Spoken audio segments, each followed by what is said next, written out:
வணக்கம். இன்றைக்கி நீங்கள் இப்போ இதை பார்த்துட்ருக்கிறது மேல்மருவத்தூர் ஆதிபராசக்தி அந்த சைடு வரும்பொழுது சென்னை ரிட்டர்ன் பண்ணும்பொழுது இந்த கோவில் பார்த்தோங்க. இது பிரம்மாண்டமான கோயில், நீலகண்டேஸ்வரர் கோயில், நாகாத்தம்மன் கோயில் இருந்தது. இப்போ பார்க்கறது பெரிய புத்துங்க. அங்கே மஞ்சள் குங்குமம் அதில் போட்டிருக்காங்க. அப்புறம் நீலகண்டேஸ்வரர் பார்க்குறீங்களா பாருங்கள், எவ்வளோ பிரம்மாண்டமாக பெருசாக இருக்கார். பார்க்கவே அற்புதமாக இருந்ததுங்க. இந்த கோவில் அருமையாக இருந்தது. அதாவது நாங்கள் டூர் முடிச்சுட்டு மயிலாடுதுறை, திருவாரூர், தப்பலாம்புலியூர், திருநள்ளாறு, தியாகராஜ சுவாமி, அப்புறம் மாயூர்நாதர் கோவில், திருக்கடையூர் இதெல்லாம் போயிட்டு நாங்கள் சென்னை ரிட்டர்ன் பண்ணுறோம். ரிட்டர்ன் பண்ணும் பொழுது இந்த ஆன் தி வேல இந்த கோவில் இருந்ததுங்க. அப்புறம் அன்னைக்கு வேற பிரதோஷம். அன்னைக்கு சிவனை தரிசித்தோம். பிரதோஷம் அன்னைக்கு நம்ம கண்டிப்பாக சிவனை பார்க்கணுங்க. பார்த்தா நம்முடைய பாவங்கள் நீங்கும் என்பது ஐதீகம். வில்வ இலை வாங்கி கொடுத்து நம்ம அர்ச்சனை பண்ணினா மிகவும் சிறந்தது. நிறைய நாகங்கள் இருந்ததுங்க. அங்கங்கே பார்த்திங்கன்னா எக்கச்சக்க நாகர் இருந்தாங்க. அதே மாதிரி இந்த நாகர் சிலை இருக்குது பாருங்கள், அவ்வளோ பெரிய புத்து. அந்த புத்தில் நிறைய எக்கச்சக்க மஞ்சள் குங்குமம் அதெல்லாம் போட்டிருந்தாங்க. சரி, இப்போ பார்த்துட்ருக்கிறது குளம்ங்க, பெரிய குளம்.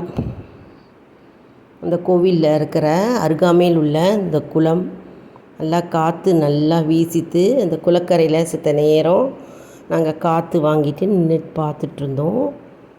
ரொம்ப அருமையான கோவில் இது. அவ்வளோ பெரிய புத்து இருக்குது பாருங்கள்.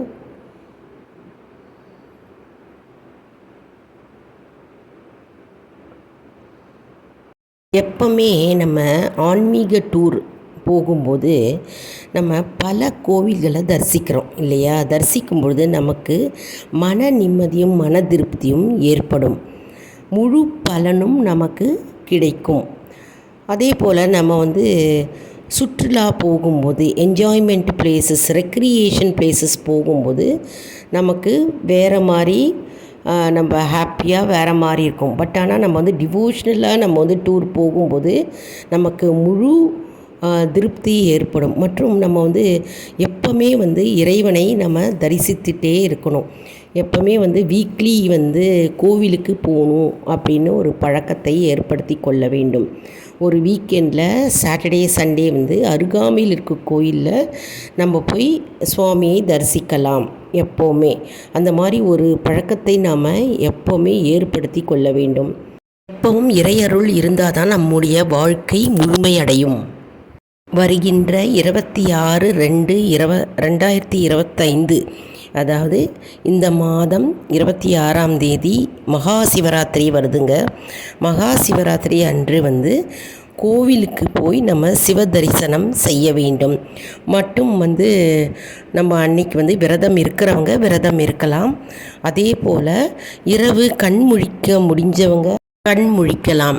மேலும் நம்ம அன்னைக்கு கோவிலுக்கு போகும்போது சிவபெருமானுக்கு நம்ம அர்ச்சனை பொருட்கள் வாங்கி செல்லலாம். மற்றும் பிரசாதங்களை நாம் செஞ்சுட்டு கோவிலில் எடுத்துகிட்டு போயிட்டு நம்ம நெய்வேத்தியமாக கொடுக்கலாம். மற்றும் அன்றைய தினம் நம்ம 108 முறை ஓம் நமச்சிவாய, ஓம் நமச்சிவாய, ஓம் நமச்சிவாய என்று நாம் கூற வேண்டும். இந்த மந்திரத்தை தொடர்ந்து நம்ம ஜபிக்க வேண்டும். அப்படி வீட்லேயும் கோவிலுக்கு போக முடியாதவங்க வீட்டில் இருந்தபடியே சிவனுடைய படம் இருந்ததுன்னா அதற்கு சந்தனம் குங்குமம் இட்டு தூப தீபம் காண்பித்து விளக்கு ஏற்றி பூக்களால் அலங்காரம் செய்து நம்ம ஓம் நமச்சிவாய என்ற மந்திரத்தை தொடர்ந்து உச்சரிக்க வேண்டும். மிக மிக சிறப்பு வாய்ந்த அற்புதமான நாள்கள் மகா சிவராத்திரி வருகின்ற 26ஆம் தேதி பிப்ரவரி மாதம். நாம் மறந்துவிடக்கூடாதுங்க.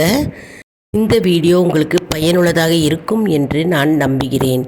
இந்த வீடியோவுக்கு ஒரு லைக் கொடுங்க. இதை மற்றவர்களுக்கும் ஷேர் செய்யுங்கள், அவர்களும் பயனடையட்டும். மேலும் ஆல் இன் ஒன் ஜோன் அன்பர்களுக்கு ஒரு அன்பான வேண்டுகோள். நம்முடைய கம்யூனிட்டி போஸ்ட்டில் கேள்வி பதில் நேரம் வருங்க. அந்த கேள்விகளுக்கு பதில் தாங்க. நம்முடைய ஆன்மீக பயணம் எப்படி இருக்கிறது என்று இதன் மூலம் நாம் தெரிந்து கொள்ளலாம். இது ஒரு ஊக்கமாகவே நமக்கு அமையும். இது சப்ஸ்கிரைப் செய்தவர்களுக்கு மட்டுமே தெரிய வரும். அதனால் நம்முடைய சேனலை மறக்காமல் சப்ஸ்கிரைப் செய்து கொள்ளுங்கள். அடுத்த வீடியோவில் வேறு ஒரு தலைப்புடன் உங்களை வந்து சந்திக்கிறேன். நன்றி, வணக்கம்.